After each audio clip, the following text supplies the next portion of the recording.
Hey y'all, it's Brenda at Slapout Homestead. Let's freeze some eggplant.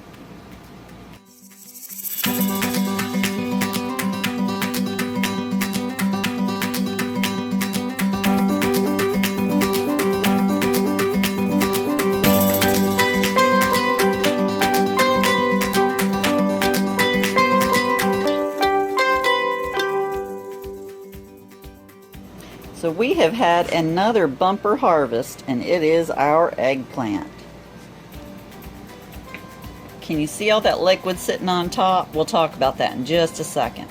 So what I've done so far, besides harvesting our eggplant, is I have peeled it, cut it into slices, laid it out on these clean kitchen towels, and salted it. Let it sit for 30 minutes, and then I flipped them over and salted the other side, which is the side you see now, and let them sit for 30 more minutes. And what the salt does is it pulls out the liquid. As you can see, it does a really good job.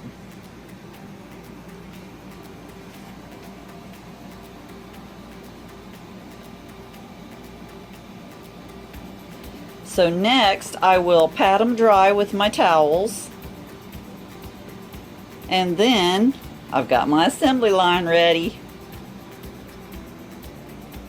They will go into the eggs, which is just beaten eggs.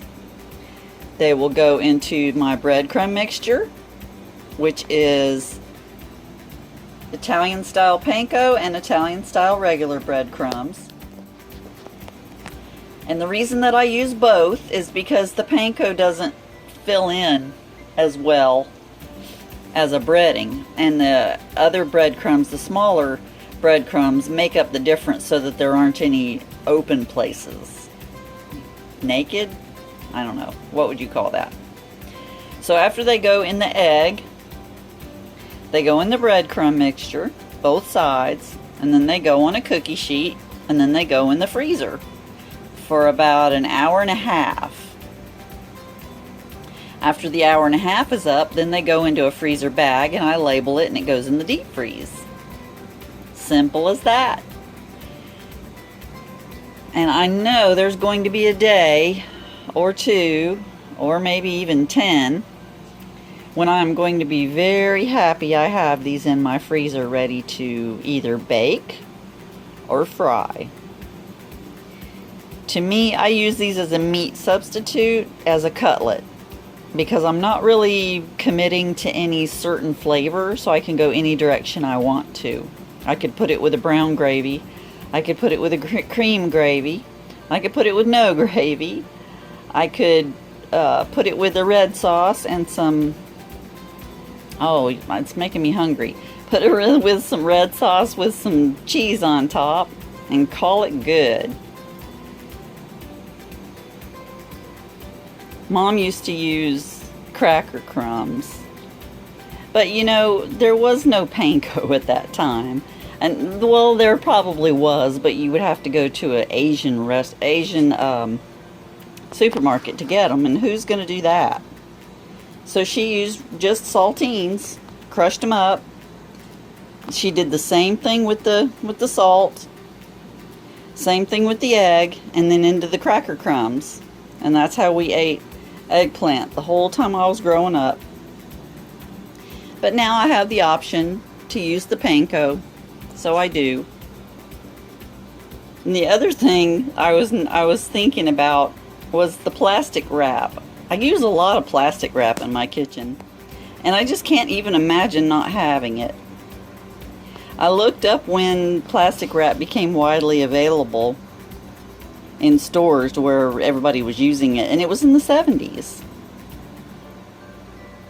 when plastic wrap was actually discovered. It was actually discovered by accident by a student, an intern, who was cleaning out beakers, and he couldn't get the residue out of one of the beakers in the dry cleaning solution area,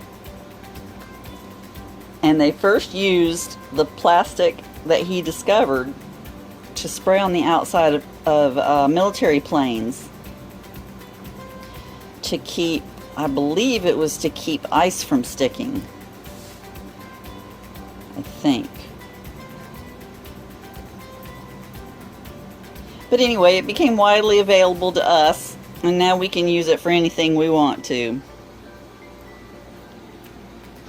So there is how we do our eggplant in the freezer. It's really easy. I just haven't seen a whole lot of it on the internet about how to do it. So I thought I would make a video just showing that it really is easy. Salt it 30 minutes, flip it, salt it 30 minutes, pat it dry. Eggs, breadcrumb, cookie sheet, freezer, done. Easy, easy. Now, check this out. I am hoping and praying that my kitchen table looks just like this every July for the rest of my life. Isn't that lovely? So my slicing tomatoes, yes, they're not all beautiful, but hey, they're mine. They're gorgeous to me. My slicing tomatoes that are ripening. My San Marzanos that are ripening. And all our little cherries and pears that are ripening. And then these lovelies over here are going to be made into a tomato sauce to have with our eggplant for dinner. So yes, I'm making eggplant parm for dinner tonight. So I hope you enjoyed this video. I hope you learned something. I learned about plastic today. And maybe you learned about how to freeze your eggplant, because if you're growing eggplant, you probably have a lot of it. And there's not a whole lot of ways to save it, so here's a way for you. Here's a way for you to save your harvest. So I'm going to get busy and get all this done. And oh, I did a batch yesterday, and I ended up putting 5 pounds of eggplant, breaded eggplant, in the freezer. So this will probably be another pound, probably. Yeah, I'd say about a pound. Once I get it all egged and breaded and frozen, it'll probably be another pound. So 6 pounds of eggplant cutlets in the freezer, ready to cook and enjoy all year long. I'm really happy about that. I will see y'all on the next video. If you like this video, hit that thumbs up button and subscribe if you haven't already. Click that notification bell and then you'll get notified whenever I put up a new video. Next video I put up might be that tomato sauce I'm gonna make. We'll see how it works out. Love y'all. See you on the next video. God bless you. Bye.